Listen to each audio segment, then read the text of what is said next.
Ohio State Buckeyes, I was wrong. I was dead wrong about this team. I want to make a sincere apology from the bottom of my heart. I did it on TikTok. I did it on my own YouTube page.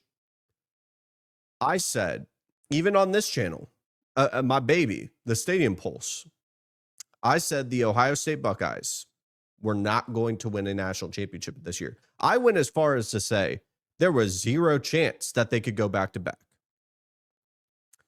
I was wrong. Like I said at the top of the hour, I said, this is the midway point of the season. This is the middle of the season if you're a national championship contender. In a sense that you, from week one to the national championship, this is the middle. As crazy as it may seem, second week of November.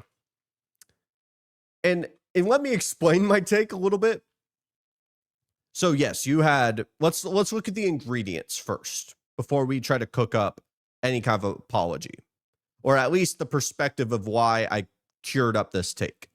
So I'm looking at the Ohio State roster following their national championship season, and I'm seeing so many talented players leave the building.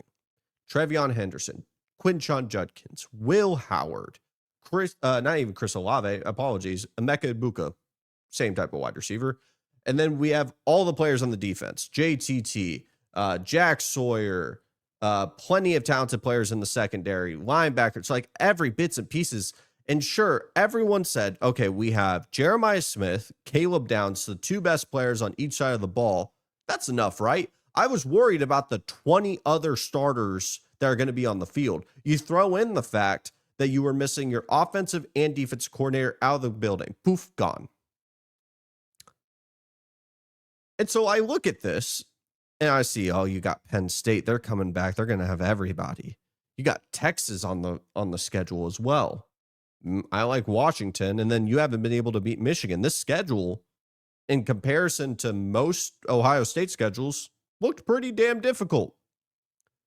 So what I didn't foresee was, somehow Caleb Downs, who is still an incredible player, first-round pick, top 15 pick in my eyes, top 15 player in the NFL draft, somehow Ohio State's going to have a player that's better than him, Arvell Reese, Jeremiah Smith, and Carnell Tate.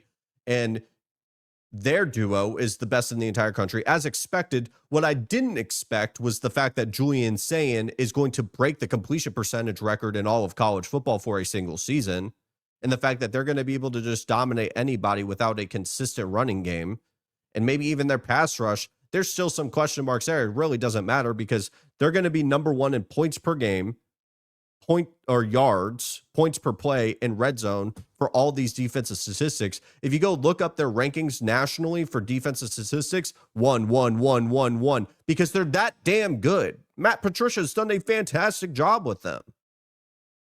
So, hey, I threw my pen on the ground. Right hand up. I'm a dummy. Clown nose. I don't care what you do. I was wrong. This is the problem when you go and sit in front of a microphone and you just start chatting. I was wrong. It was the classic you're overthinking it take, because frankly, yes, you could have easily said, well, we're one of the best talent rosters in the entire country. We have been just stacking number one class, top 5 class, all these different things. But even in 2025, I didn't think that it was possible to be able to reload a class like this. And frankly, the real take that's just baked in there, we need to have some uncomfortable conversations about where Ryan Day will land as an all-time great head coach if they were to go back-to-back, because it's still to be seen if they do that, though that they're the clear favorite in my opinion.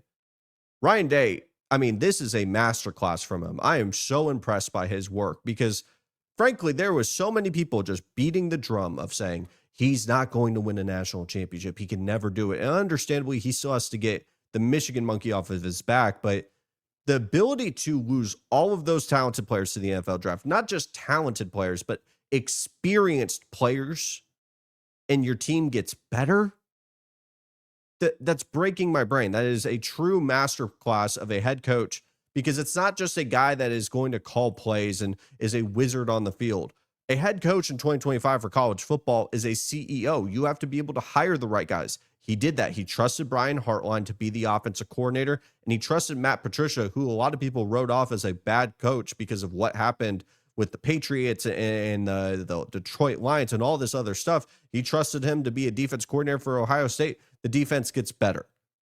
He has been able to bring in guys like Jeremiah Smith and Julian Sayin and be able to use the transfer portal and build a roster like this. I understand he took over a Ferrari. You still get credit for driving it like a damn F1 driver. I don't know what to tell you.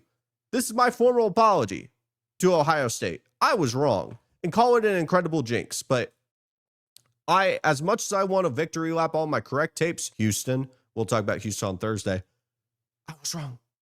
I was outright wrong. So what? Take my apology. Take it or leave it. Call me a dummy. Say I don't know ball. That's all I'll say.